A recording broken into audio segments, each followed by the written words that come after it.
In this video, I will attempt to spend $100 on street food here in Lima, Peru.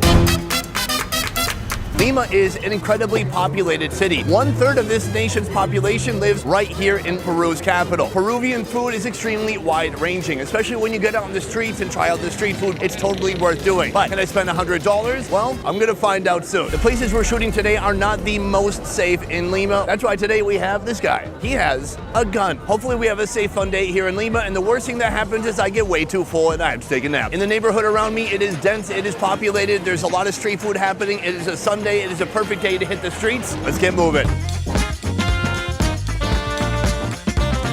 Boom, I've spotted my first victim behind me right here. Causita de pollo. Well, pollo definitely means chicken, but causita, it's a smaller version of a causa. What is that? That's, I was wondering too. I'm gonna order one now and show you exactly what it is. Buenos dias. Buen día, hoy le vamos a tener el mejor plato de entrada de todas las comidas peruanas. Es la causa. So the first sauce is a rocoto sauce. It's more like a puree. It's not really that spicy in my opinion. This, they say, is picante. Since I'm a pale lad, they say it's spicy and they think I can't handle spice. To be honest, I've not found the food in Peru to be that spicy, so I think I'll be okay. Muchas gracias. Take a look. On the outside, that is mashed potato that has been wrapped around a bunch of fillings. It's kind of like a chicken salad. It looks full of flavor and very carby. This is a slice of black olive. Let's start with that. First bite of the day. Very nice, very olivey. I got the sauce, I got mashed potatoes, I got some of the chicken, the salad is coming out of there. I enjoy this. The mashed potatoes are very, very smooth, savory potato. The inside, the chicken part, is very nice. There's some texture, there's some crunchiness, but mostly there's a lot of spice because I put a lot of that picante sauce on there. Wow, take a look at this guy. Mango truck. He's got a microphone over his mouth. It's like Mad Max in the streets over here. But instead of being scary like folks in Mad Max, he's trying to sell mangoes. All right, I'm gonna take another bite. You wanna hit it with some spice. It's spicy, but still very enjoyable. This is 5 soles. This is a rough start. We're trying to spend $100 today. Can I do it? I'm not so sure. This isn't ready to eat food, but it's interesting. There's different ingredients they have here in Peru that you won't find in other places in the world. For example, this is just the cactus part, and it's flippin' huge. I did have cactus tacos when I was in Mexico. Here, they make it into something else. They don't put it into a tortilla. They also consume, though, very interestingly, this. I know what you're saying. What? That's what I put on my face after I get a sunburn. I know. Here, they don't just eat it, they drink it. So they will peel the outside skin off and then make a goo come out of the aloe and then put that in a drink, and the drink is very gooey. We tried it on the main channel. You'll see it eventually. We come to our second food place. This one is called papa con huevo. So that means potato with eggs. Sorry, sometimes eggs can mean something else in Spanish, like cojones. The process has already begun. It starts with potato going into a little styrofoam boat. An egg. From here, a little bit of salt. And then here, this is the very special part. That is cheese. And then she's gonna put this green sauce on top. That looks magical. I have no idea what this sauce is or what it tastes like, but I'm gonna find out real soon. And then a little bit of a second sauce. I'm told the second sauce is picante, so I want plenty of that. Muchas gracias. All right, folks, come and check this out. Papa con huevo and also queso. I'm gonna start with the egg. This is a... What happened even just now? Gravity. Huh? This fork is disabled. What the? This is a disaster. I feel bad. I've dropped half my egg now. That's a lot of protein. I'm trying to be Ronnie Coleman over here. No spice at all. It tastes herby. This is a herb unique to the Andes Mountains. It's called huacatai. It kind of tastes like a hint of fresh coriander. What you got to be really careful for is the fork, because they keep falling apart immediately as soon as you put a fork in them. I like the sauce. It's creamy. It's got flavor. It's got a lot of salt. Right here, they said this bite, she saw my complexion, and she said this guy can't handle spice. A little bit of extra heat, but like a 4 out of 10. This is a fresh cheese from the Andes.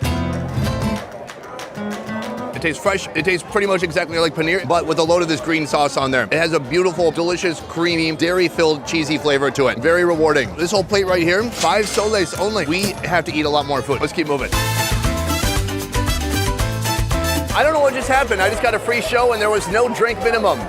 Interesting. Boom, we come to our next food right here, something much more substantial. This is pescado frito. This is some fish fry. On the side, we've got salad, we've got onion, and the smell of fried fish is wafting throughout the air. This is luring me in. I cannot wait to try it out. Let's go. Hola. I've got some options. I could get salad, but I'm gonna get the fried cassava because that looks delicious. And she puts on some salad too. Oh, geez. From there, she puts on the sauce. And then fresh from the fryer, a big, beautiful piece of fish, letting the oil drip off of it. Boom. Take a look at that. One fork, and that dish is complete. Muchas gracias. I've got my food right here on a stool. I'm on a stool too. Beyond that, we have a shopping cart. What's in here? Need to wash your hands? No worries. They got some of that COVID juice for you. COVID-free for 1 day. Let's take a look at this. Let's work from the bottom up. There's a ton of onion and a ton of lettuce. On the bottom here, you can find the cassava, locally known as yuca. Cassava is one of my favorite root vegetables. Try it out.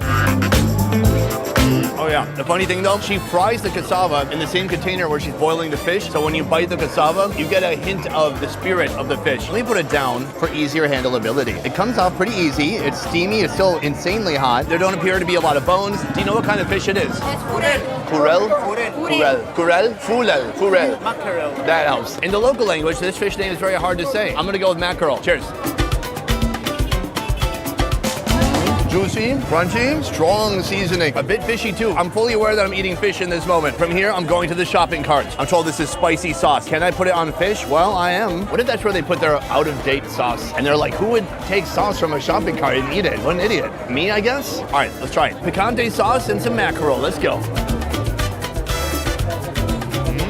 Spice, I taste chilies, an insane load of salt. You need to balance it with some yuca. The yuca's a little bland, but it helps you out because, man, that fish is powerful. Beyond the flavor, beyond the amount of food, the most unbelievable thing about this dish right here is that it costs 8 soles. Very affordable. Sorry, am I yelling now? Because it is so loud out here, but you guys can't tell. But imagine if it's like this the whole time in your ear. That's what it feels like here right now.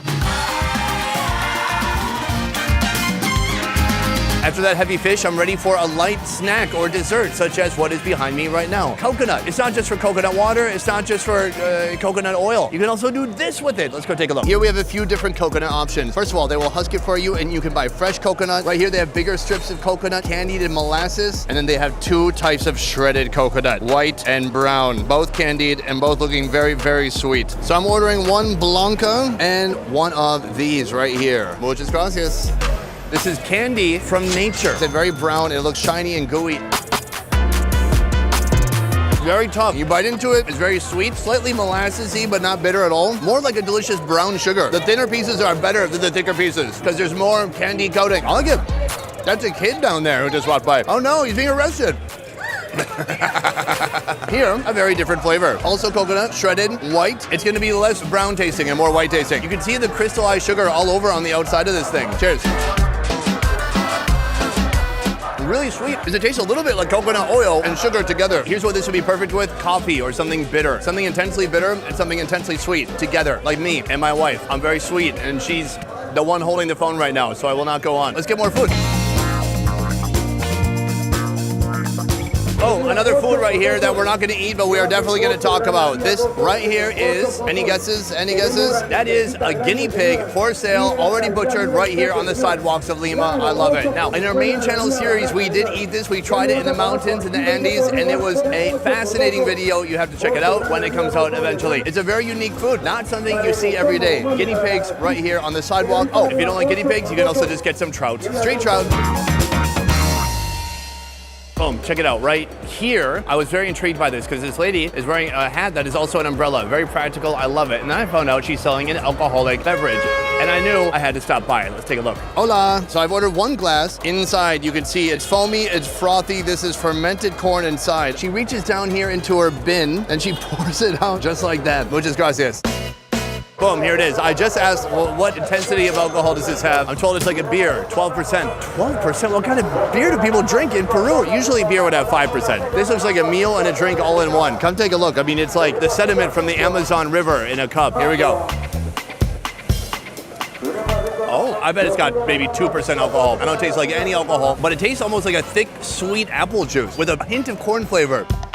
It's so thick. It's gotta be 1,000 calories a glass. In order to get drunk from this, you would have to ingest 6,000 calories. I cannot do it. Oh, we're filming her. She's like, I can film you back.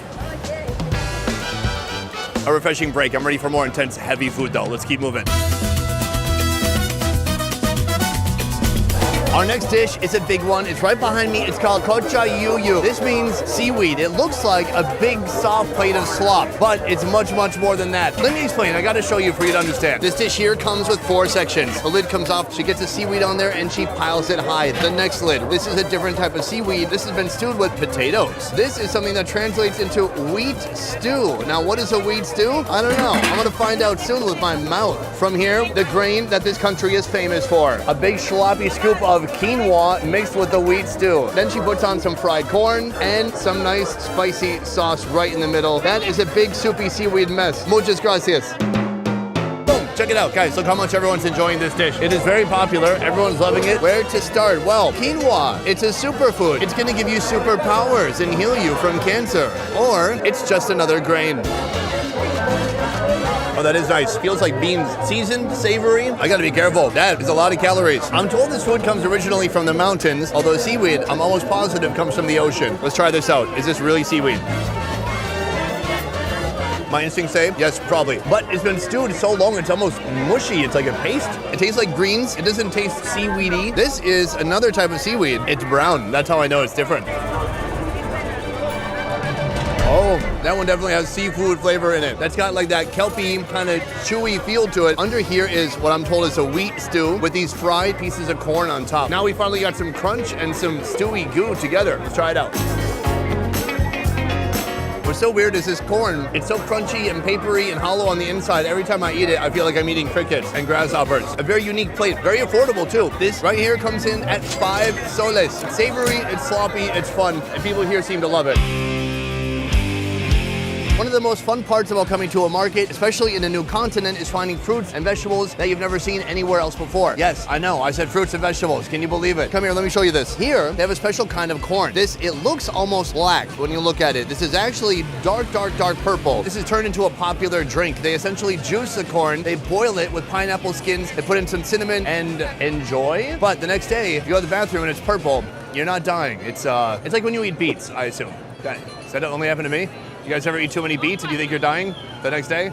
No? Okay. Purple corn, fantastic.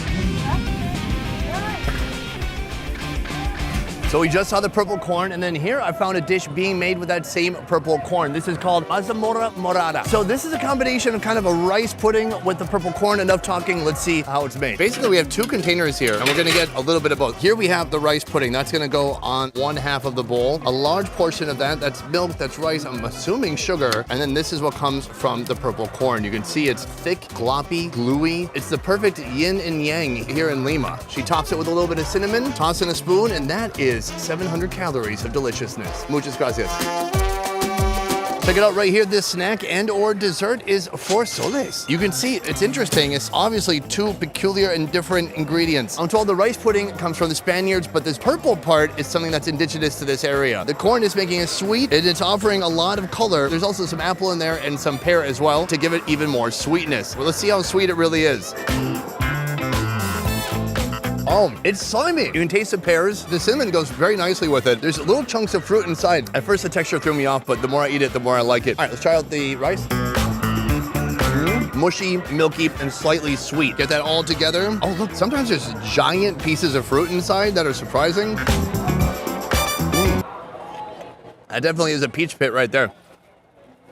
And now it's gone. I like both flavors independently, and they're even better together. Very interesting. I've not really had a texture quite like that. It's so goopy, and it kind of slowly breaks apart in your mouth. We're 7 foods in. I'm starting to get a little bit full right now. I might try one more. I'm not gonna tell you how many dollars we're at yet. We're trying to get to 100. I will reveal at the end if we made it. This, very yummy for your mouth. We've come to our last stop right here. Oh my God, a vicious dog? Oh no, I better not put my hand by it. Oh, are you pretending to be violent, but you really just want love?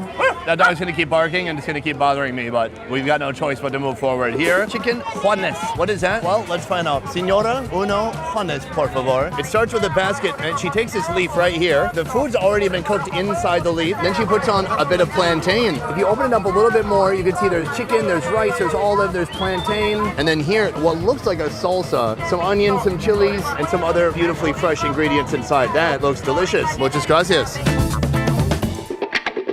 So So let me explain the fun part about Lima. Lima is like the melting pot when it comes to all the different regions here in Peru. Earlier, we tried some food from the Andes, from the mountains, but this is like jungle-inspired food. This is called a juane. So that is the chicken right here in the middle. Then there's the rice that's already been seasoned. There's some plantain, and then some kind of jungle fruit with chilies, and then we have some onion there too. I'm gonna start with the plantain. Slightly sweet, slightly starchy. Something between a banana and a potato. Take a look at that. Chilies, onion, rice, all together. Oh yeah, that's some decent heat. That's like a 6 out of 10. It's savory, it's cuminy, it's delicious. Somehow this woman knows I've been talking crap all day about Peru's spice levels. She gave me a piece of chili right here. I'm gonna try it out. I will take on any spice challenge. Cheers.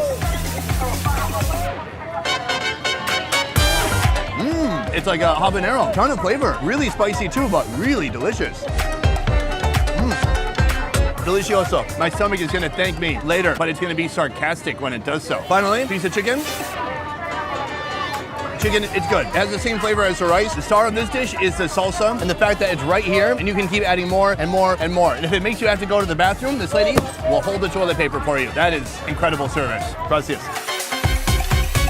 Boom, that is the end of the video here in Lima. Today I ate 8 different street foods. That's a lot. But when you add it all up, did it surpass $100? We're doing the contabulations now, and it turns out, no. In fact, I did not even come close to $100. Street food here is incredibly affordable. As you can see from this video, Peruvian food, hard to pin down. What is it? Is it a little bit of everything throughout the country? Yes, it is. If you come to Lima, be safe, be careful, and be aware of what's around you. Also, I should mention, not all of Lima is kind of like what we went and saw today. This is a more busy, bustling, how do you say, like working side of the city. There's many sides to Lima. This was just one of them today. Guys, I hope you enjoyed this video. Thank you so much for watching. I will see you next time. Peace. All right. Oh, ceviche. I forgot to eat ceviche from the street. That's always like a really good idea. I'm gonna find some hot ceviche.